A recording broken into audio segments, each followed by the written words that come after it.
Close your eyes and let the sound of the waves carry you away. Greetings, friends. Tonight we will slowly be transported to another time, to another place, to the northern harbor of 19th century Copenhagen. It was a city at once bustling and peaceful, where ships groaned against their moorings, and cobblestone streets returned sailors from the sea to the rhythm of life on shore. We will linger in the harbor, where seagulls soar above the rows of masts and children play along the embankment. We will wander through narrow alleys, where linen flutters from windows and cobblers hammer on their benches. And later, we will walk by the water again, where dusk spills like ink over the rooftops, and the peace of the city mingles with the silence of the sea. This is not a story of adventure, not of storm or battle. It is more of a short story, stretched out like a long sigh, a story of rest, quiet joys, and the in-between moments that sailors cherished between voyages. It is a chance to see Copenhagen not as a place of maps and grand monuments, but as a living city filled with small details. The clatter of carriage wheels, the glint of street lamps in the fog, the smell of tar from the shipyards mingling with roasted coffee wafting from the cafe. As you listen, you may find your thoughts slowing, your breathing becoming softer, and your imagination gently wandering through this picture of the past. Like the sailor, you are invited to cast aside the burden of the day, leave the noise and rush behind, and step for a while onto the cobblestone streets where nothing urgent awaits, only the steady rhythm of life. And before we embark on this story, let me quietly remind you, if you enjoy these slow journeys through history, I invite you to subscribe, like this video, and share your thoughts in the comments. Every small gesture helps keep this haven of stories alive, and I would be grateful if you would join us for many more evenings. Now, get comfortable, take a deep breath, and let's begin our seaside vacation on the shores of 19th century Copenhagen. The harbor was quiet. Copenhagen's Nyhavn, with its old timbered buildings and crooked charm, sat wrapped in a thick shawl of morning fog. The masts of moored ships reached upward like bare branches into the gray sky, vanishing into the low clouds above. Wooden docks creaked softly under the weight of ropes, barrels, and tired boots. And somewhere in the distance, though muted by the weather, came the low, lilting chorus of a sea shanty, not sung with gusto, but hummed slowly by men accustomed to the rhythm of waves and work. A single figure disembarked from a brig, his boots landing with a muffled thump upon the dock. His name was Jens, a quiet man with wind-chapped hands who had spent the better part of the last 5 years sailing north and south, east and west, never more than a few days on any land. He wore a simple pea coat, buttoned up against the chilly air, and a woolen cap pulled low over hair that smelled faintly of salt and tar. Jens's first steps ashore were unhurried. He had no particular destination in mind, just a longing for stillness, for quiet streets, for something other than the groan of timbers and the endless slap of water against hull. The planks beneath his feet were slick from the morning dew, and each step echoed gently as he moved forward, past crates of pickled herring, sacks of barley, and coils of rope left coiled like sleeping serpents beside the pier. The fog did not lift. It merely thinned here and there, allowing faint glimpses of crooked chimneys and shuttered windows. A few gulls called overhead, their wings silent against the pale light, circling lazily as if waiting for the day to wake. But for Jens, the hush was welcome. He made his way slowly along the harbor's edge, past old warehouses whose stone walls wept with dampness.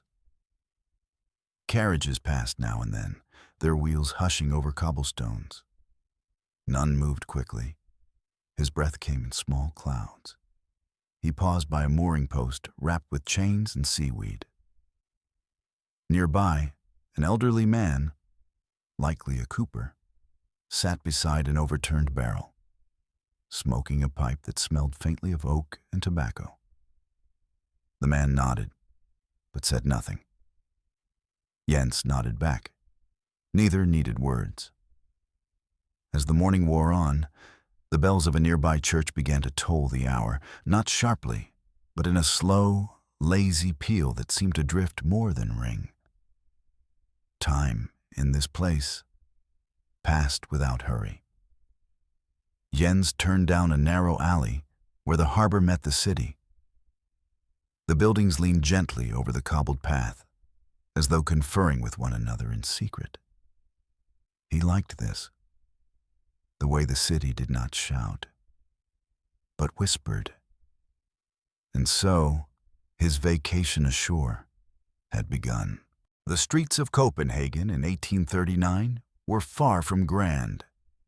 They were modest, well-worn, and untroubled by haste. Jens walked slowly down a lane where gas lamps, though still dim in the morning haze, hung from long iron arms extending from the sides of buildings. Their glass globes caught the light with a faint shimmer, as if still remembering the warmth of last night's flame. A cat crossed the street ahead of him, its tail held high, indifferent to the world. The sound of hoofbeats came from behind, and he stepped aside to let a cart pass, pulled by a single, sleepy-eyed horse. The driver, a young woman in a gray shawl, held the reins loosely, nodding at Jens as she passed. Her cart was filled with firewood, chopped and stacked with quiet precision. The sailor continued on. He had no map and he needed none. The city welcomed aimlessness. He passed a baker's shop, its windows fogged with steam from the morning's bread. The scent was gentle and sweet. Yeast and flour, a hint of cinnamon. He paused outside, leaning for a moment against the doorframe. Inside, a boy swept the floor with slow strokes, the broom whispering across old wooden boards. A clock ticked on the wall. Farther on, Jens reached a small square where an iron fountain stood, dry now in the early winter. Benches surrounded it, some occupied by men smoking pipes, others by women knitting quietly while children played in silence nearby. There was no laughter, just the soft patter of small boots and the occasional murmur from a mother correcting a loose stitch. Across the square stood a narrow building, once a coach inn, now an alehouse. Its painted sign swung gently in the breeze, a picture of a curled-up dog beneath the words, "The Sleeping Spaniel." Jens took a moment, watching as the wooden sign creaked slightly in rhythm with the morning wind. Inside, it was dim and warm. The air smelled of old wood, stale ale, and peat smoke. The fire in the hearth was low but steady. A few patrons sat scattered at the tables, older men with ruddy faces, hands wrapped around mugs. The innkeeper, a broad woman in her middle years, moved behind the bar with the careful ease of someone who had done so for many seasons. Jens took a seat in the corner and removed his cap. He did not ask for anything. After a moment, a small mug of warm beer appeared before him, without a word. Outside, the fog clung stubbornly to the rooftops. Inside, the minutes passed slowly, as though time had forgotten the place altogether. The ale was neither strong nor weak. It was just enough. Jens held the mug loosely in both hands, warming his fingers as he sat in the quiet corner of the sleeping spaniel. No one bothered him. A man with a pipe sat by the fire, gazing into the coals as though watching ships come and go in the flame. Another man nearby read a folded newspaper by the window, mouthing the words softly to himself. The innkeeper dusted a row of shelves behind the bar with a dry cloth. No one spoke loudly. No one moved quickly. It was a place that understood rest. After a while, the door opened and let in a breath of cold air and a man in a long wool coat. He looked around and nodded to Jens before sitting at the next table over. His coat was damp at the hem, and his boots bore the crust of sea salt. A sailor too, perhaps. They did not speak. They simply shared the warmth, the space, and the silence. In this, they were kin. A clock ticked overhead, its hands moving in steady defiance of the stillness. Outside the window, the fog had begun to shift, not lift, but drift, curling and unfolding like smoke across the cobbles. Time passed. Jens finished his beer and left a coin on the table. The innkeeper nodded as he left, and he returned the nod with a soft, grateful glance. Back outside, the world remained quiet. A boy chased a hoop down the street. An old man poured water into a basin and fed a pigeon crumbs from a bag. Nothing was hurried. Nothing demanded attention. Jens wandered further into the city's folds. As Jens walked on, he passed shop fronts shuttered and open alike, some still asleep behind drawn curtains, others tentatively awake, letting in the gray daylight one panel at a time. On a narrow side street, he paused before a window display that caught his eye not through brightness or extravagance, but through its quiet neatness. It belonged to a button seller. The glass pane, recently cleaned, held an array of buttons, bone, wood, mother of pearl, brass, arranged in tidy rows like soldiers at parade rest. A small bell rang as he opened the door. Inside, the air smelled faintly of beeswax and dust. Shelves lined the walls, each one marked with tiny handwritten signs: navy horn, walnut, silver clasp. Behind the counter sat a woman with silver hair tied back in a low knot, stitching a new swatch of fabric to a sample card. She looked up, nodded without smiling, and returned to her work. Jens wandered slowly among the drawers, not needing buttons, but drawn in by the sense of order, the delicacy, the patience the place seemed to demand. He selected a single button, small, round, carved from dark wood. He bought it not for use, but for memory. A souvenir, silent and smooth in the palm. Back out on the street, the fog was beginning to lift. Just a little. Roofs became clearer. The silhouettes of chimneys sharpened. Somewhere, church bells rang the hour again. Jens kept walking. The city did not hurry, and neither did he. The sailor's boots carried him further into the folds of the city, where the streets narrowed and the buildings leaned closer, as though they had long ago grown tired of standing straight. In this quieter part of Copenhagen, time moved even slower. The streets were paved with cobbles worn smooth by decades of footfall. A pale sun struggled behind the clouds, casting a silver-gray glow over the faded facades and flickering lamplight that still lingered in sheltered corners. Jens turned a corner and came upon a small shop. Its wooden sign faded, nearly blank. Only close inspection revealed its name: Clemens Petersen, bookbinder. The windows were dusty, the panes warped with age, and yet a kind of warmth radiated from within. Drawn by curiosity more than need, he pushed the door open gently. A small bell above the door gave a dry little ring.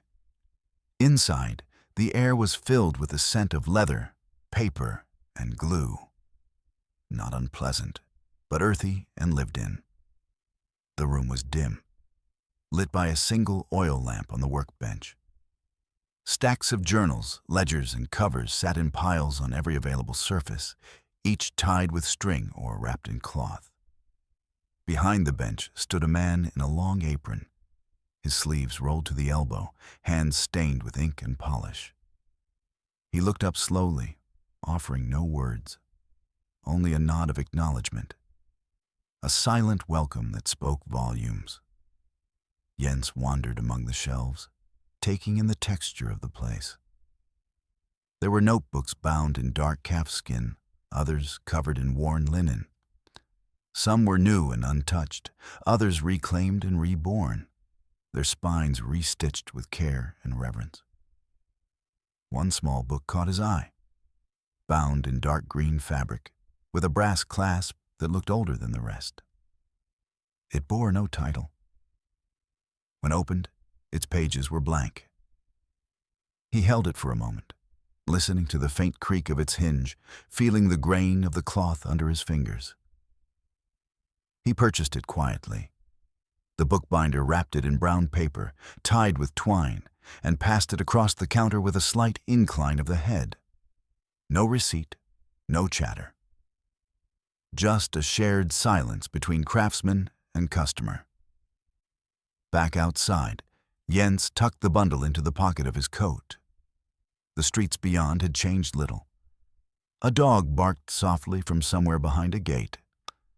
A street sweeper moved slowly with his broom, sending dry leaves into a lazy spiral. The city did not rush. It rarely did. Later that afternoon, the fog finally began to give way to a clearer light. It did not vanish so much as thin, like a lace curtain slowly lifted from the day. Jens found his way toward one of Copenhagen's many canals, narrow, gently curving, lined with old warehouses and dwellings that looked out across the water with quiet resignation. Here, the cobblestones gleamed faintly, catching the pale reflection of the sky. Boats rocked gently in their moorings, and the air smelled faintly of damp rope, iron, and baked rye. He paused on a wooden bridge, watching as the canal water moved lazily beneath him. A pair of ducks glided past, their wakes forming delicate ripples. Somewhere far off, a bell was being rung by hand, not for urgency, but tradition. It might have been a call to tea or the turning of an hour. It didn't matter. On the other side of the canal, a boy knelt by the water's edge, placing twigs one by one into the flow and watching them drift downstream. Each launch was methodical, almost ceremonial. Jens watched without speaking, leaning against the iron railing, content to observe. Beyond the bridge, an old fisherman sat by his net. He mended it with short, patient movements, threading and knotting without looking up. His beard was white and wild, his hands calloused like Jens's own. The two exchanged a look, not one of recognition, but mutual understanding. A sailor and a fisherman, cousins of the sea, each shaped by salt and solitude. Jens continued on. A street organ was playing somewhere down the canal path, its tune almost too faint to name. He followed it slowly, the melody winding through the stone walls and overhanging eaves. A girl turned the crank while her father played a worn violin beside her. They stood outside a bakery where warm rolls steamed behind thick glass. A small crowd had gathered, just a few, listening without applause, just nods and stillness. Jens dropped a coin into the boy's tin pail. The girl smiled, eyes bright beneath a knitted cap. The music continued, undisturbed by thanks. The afternoon sun began to sink, turning the water the color of pewter. A chill moved in with the lengthening shadows, and Jens pulled his coat tighter as he made his way along the canal's edge, each footfall slow and unbothered. By the time the lamps were lit, the sailor had returned to a familiar lane. The evening came not as a sudden cloak, but as a gentle dimming, like a candle placed behind frosted glass. The fog had thinned enough now that the tops of buildings were visible in their full height, the steeples and chimneys standing like watchmen above the quiet streets. Jens found himself once again at the door of the sleeping spaniel. Inside, it was warmer than before. The fire in the hearth now danced with life, casting flickering gold on the floorboards and timbers above. The old men from the morning remained, their mugs replenished. The man who had read the newspaper now rested with his head on folded arms. The innkeeper, still calm and deliberate, moved about with familiar grace. Jens ordered nothing. A mug appeared regardless. He took a seat in the same corner.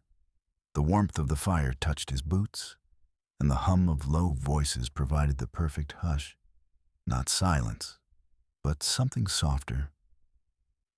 The kind of sound that fills a space like a wool blanket. A game of cards began at the next table. No gambling, no shouting. Just three old friends counting tricks and turning cards over with worn fingers. Now and then, they would murmur a rule or comment on the shuffle, but mostly they played in peace. Outside the window, the lanterns along the street had been lit. Some flickering, some steady. A man passed by pushing a handcart filled with coal, the iron wheels clicking gently as they turned. At the hearth, the pipe smoker was telling a story. Something about a storm near Skagen, though he told it not for suspense, but to pass time. His voice moved slowly, like a ship under low sails. Jens listened, not for plot but for cadence. A cat appeared, perhaps belonging to the innkeeper, and curled up on the windowsill near Jens. It blinked once at him, then closed its eyes. No one asked questions. No one gave orders. It was, perhaps, the perfect kind of evening. When Jens finally left the alehouse, the city had grown very quiet. It was not late, only just past the hour of supper. But the streets were nearly empty. Chimneys released thin ribbons of smoke into the night air, and shutters had closed across most windows. The gas lamps glowed dimly, their flames barely flickering in the stillness. He walked slowly now, not from weariness, but because it felt right to move without haste. The city had wrapped itself in a blanket of stillness, and he wished not to disturb it. On a side street just past the canal, he found a boarding house. It was simple, 2 stories, with a brass bell hanging from the post. The sign above read, "Fru Madsen's Rooms." He stepped inside. The woman who answered was of medium height, with kind eyes and a knit shawl wrapped around her shoulders. She did not ask for his name. She did not offer many words. She simply showed him the room, up a narrow flight of stairs at the back of the house. The room was small and clean. The bed was made with heavy quilts. A basin sat on a wooden stand. The window opened to a view of rooftops and chimney pots, lit softly by the glow of the gas lamps below. The only sound was the occasional creak of wood and the far-off hoot of an owl. He paid in coin. She left without saying more than good night. Jens lit the small candle by the bed, set his coat on the hook, and removed his boots. On the nightstand, he placed the green cloth notebook from the bookbinder and the dark wooden button from the shop earlier that day. Small treasures, unremarkable to others, but heavy with meaning in his palm. He sat for a while, simply breathing. No ocean swell, no orders shouted down from a mast. Just silence, broken only by the sound of a clock ticking somewhere below. And in this quiet place, with the harbor fog still clinging to the windows and the scent of peat smoke lingering in the walls, Jens began to rest. The morning came gently. The window in Jens's room glowed pale blue as the first light slipped over the rooftops. Somewhere nearby, a bell rang, not loudly, just once, as if testing the air. It was the kind of morning that asked nothing of anyone. Even the pigeons on the windowsill seemed reluctant to move. Jens rose slowly, not out of urgency, but with the same quiet rhythm the city had taught him. He washed his face at the basin. The water was cold but bracing. The towel smelled faintly of lye soap and starch, clean but modest. Downstairs, the landlady, Fru Madsen, had set out a simple breakfast on the side table in the front room. A small loaf of rye bread, a knob of butter wrapped in waxed cloth, and a tin pot of black coffee sat waiting, as if she had expected him to wake at this exact hour. He ate alone, seated by the window where the lace curtains stirred in the breeze. The street beyond remained half asleep. A chimney sweep passed by, his soot-darkened cap tilted to one side. He paused to light a pipe and stood still, just watching the morning unfold. After breakfast, Jens thanked the landlady in a few soft words. She nodded, not asking where he was going or whether he'd return. That was not the kind of place it was. Outside, the city felt changed. Not louder, not faster, but brighter. The fog was gone. The canal shimmered like metal beneath the low sun, and the brick walls of the townhouses glowed faintly orange in the light. He walked without direction, his boots clicking softly on the stone. There was no rush. The city welcomed wandering. Around mid-morning, Jens found himself on a narrow street he had not walked before. Here, the houses leaned at unusual angles. The eaves touched like conspirators, and the streets dipped unexpectedly, making the act of walking feel like following a winding stream. At the corner stood a tiny shop, its windows filled with small clocks, some ticking, some still, each behind slightly warped glass. The sign above read, Tid and Stillhead, watchmaker since 1782. Time and silence. Inside, the ticking met him like rain on a roof. Dozens of quiet, rhythmic voices, all keeping their own slow measure. The shop smelled of oil, brass, and something like lavender. On the far wall hung a tall grandfather clock, its pendulum swinging like a heartbeat. Behind the counter sat a man in a waistcoat and round spectacles. His hands moved without rest, tweaking a gear, adjusting a faceplate, polishing a tiny lens. He looked up, offered a faint nod, and returned to his work. Jens wandered through the narrow space, stopping now and then to admire a watch face or carved casing. One pocket watch stood out, not because of its ornament, but for its plainness. Brass, slightly worn, with only faint numbers etched around its edge. It reminded him of a bell buoy seen through a fog at sea. He did not buy it. He simply held it for a moment, feeling its steady tick in his hand. Then he set it down again and offered a silent thank you to the maker. As he left, the doorbell chimed softly behind him. Outside, the sun had warmed the cobblestones, and laundry fluttered on lines above the alley like flags of truce. Later that afternoon, Jens walked beyond the shops and markets into a quieter district where few people passed and the streets grew grassy at the edges. Here stood one of the city's older churches, its stone walls pitted and moss-flecked, its steeple crooked but dignified. Around it stretched a graveyard, modest and tidy, with iron railings and uneven headstones. A few trees, still clinging to the last of their yellow leaves, stirred in the breeze. It was a peaceful place, not solemn, just still. Jens walked its perimeter slowly, following the gravel path that bordered the fence.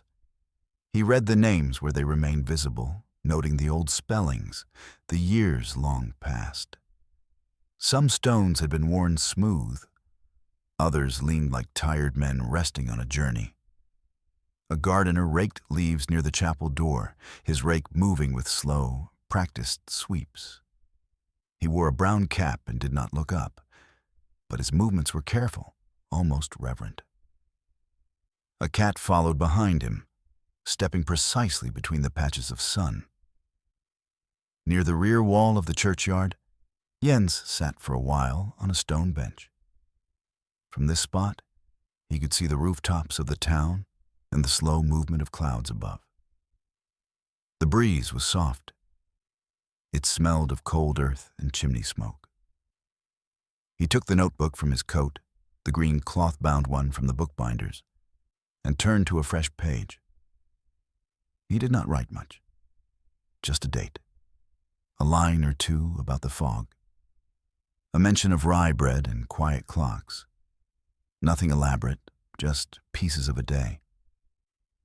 He closed the book and sat still, eyes half closed, breathing in the rhythm of a city content to do nothing in particular. As the sun began its slow descent, Jens returned to the harbor. The ships stood still at their moorings, their masts dark against the softening sky. The water was calm now, gently lapping against the hulls. A few gulls hovered lazily above, their cries distant and resigned. He paused again by the same mooring post he had passed that first morning, the one wrapped in chain and seaweed. It looked unchanged, but somehow different, the kind of change that only a quiet day can bring. Nearby, the cooper was gone, his barrel turned over, his place empty. The same distant sea shanty drifted faintly from down the quay. The same melody, slower now perhaps. Or perhaps it only felt slower because the day had passed through Jens like a tide. He boarded the brig without announcement. No one called out. No one asked questions. His bunk waited below deck, still carrying the shape of his restlessness. Jens sat there in the dusk, the green notebook resting beside him, the wooden button in his pocket. Outside, the lamps along the quay began to flicker to life, one by one, like stars in a foggy sky. The harbor bells chimed once, low and lingering. A day ashore, a slow, quiet day, without demands or urgency. The kind of day that leaves no mark but memory. And as the ship rocked gently against the pier, Jens closed his eyes, listening to the creak of timbers, the hush of the tide, and the fading sounds of a city built for stillness. Sleep came soon, and the sea waited.